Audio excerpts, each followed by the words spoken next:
Hello, horror lovers. Don't forget to turn on notifications after subscribing to be instantly informed about new stories of me, etc. You can support me by sharing their stories and commenting. This is Horror Listening. Hebrew was living with her mother Zainab, her sister Kikek, and her brother Orkan. Zainab sold the newly built house where they lived. He claimed that he was the person who bought a building well, and when they were talking about moving works, they finally settled in the house. Zainab was going to work in the mornings. Hebrew was taking care of her sister.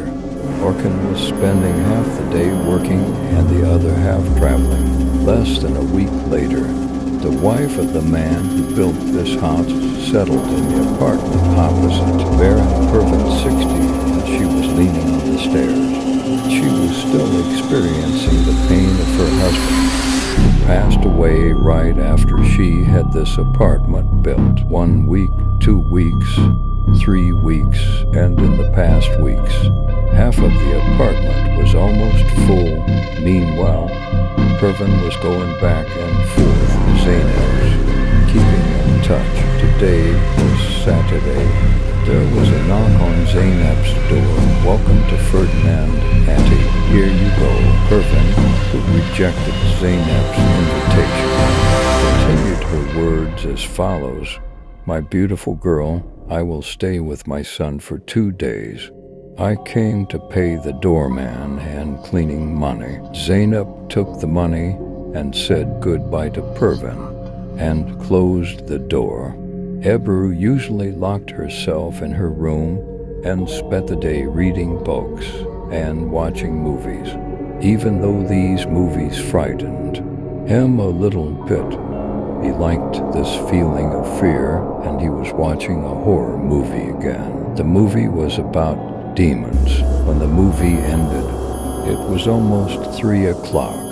He went to the bathroom, and while he was finishing his work and washing his hands, he realized something. The sink of the apartment opposite was visible from the ventilation. The light flashed 3 or 4 times.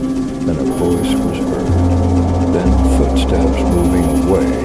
Hebrew knew that the curtain would stay closed during the day. I wonder if a thief or something had broken into the woman's house. She talked to herself. Then she threw this ridiculous thought out of her mind. Why would a thief go to the bathroom and do such a thing?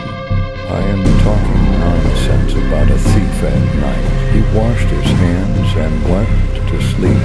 We were working for Hebrew for days. He was hearing strange sounds. He couldn't make any sense of these sounds.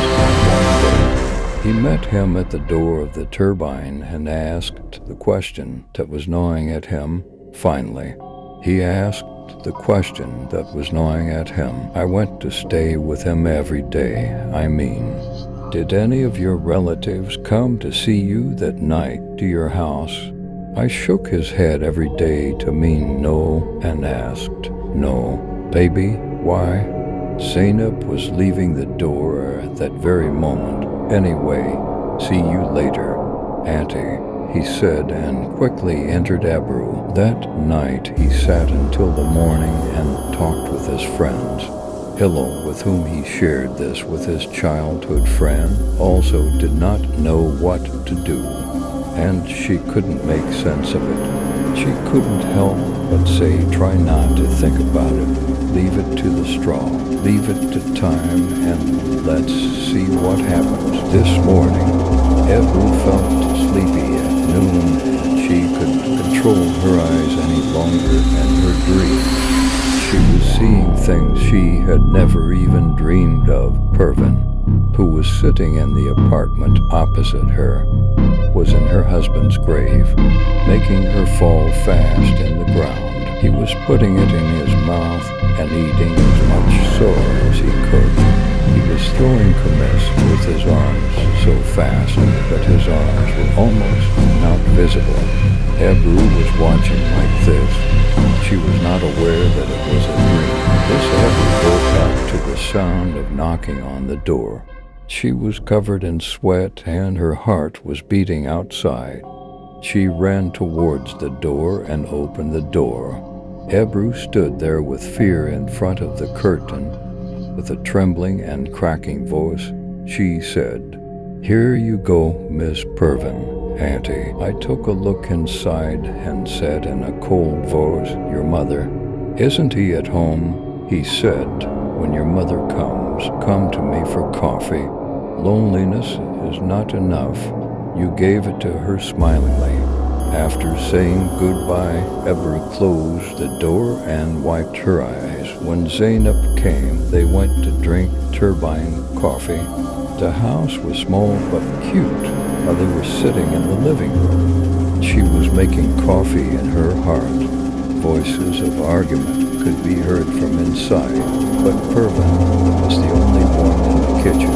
"Tia, don't you understand, girl? She's feeling you. Don't show it. Stay in the background a little." "No, I didn't mean it like that. You know it very well. You know what to do. I'm just warning you. Don't put me in danger." Zainab was making the phone call at the right time. She was the only one who heard this strange argument. She didn't know if it was real or not. Lately, she couldn't distinguish between dreams and reality. We drank coffee and smoked and chatted at home. Ebru spent the night thinking and trying to find the answer. There was a Takbir question. What was going on in that flat? 2 months had passed and the flat was completely full. If she called me, her sister was coming to visit, but she had an unhappy appearance. Ebru, who woke up from their argument one night, immediately ran to the doorway.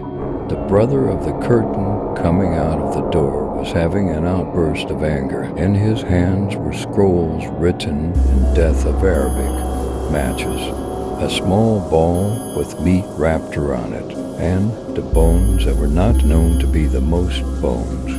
Even if he tries, he can't achieve this. Pervin's sister, what is this? You are 60 years old, sister. Aren't you tired of this? Who are you dealing with again? Who do you want again? That's enough. I won't allow this anymore. Come to your senses. I will save you from this trouble as soon as possible. Turman couldn't say anything. He kept silent. The two of them kept silent. And as they were about to enter, he looked at Ebru's house. He came face to face with Ebru. Ebru quickly took her eyes out of the hole and leaned on the door. She was breathing deeply. She looked through the hole of the door again. She ran to her room, screaming. Instead of being with Zainab, she got up and asked what happened. Ebru said that she was just having a nightmare. Every image she saw was 10,670 T Turman. She was talking to a long black thing in front of her door. That thing was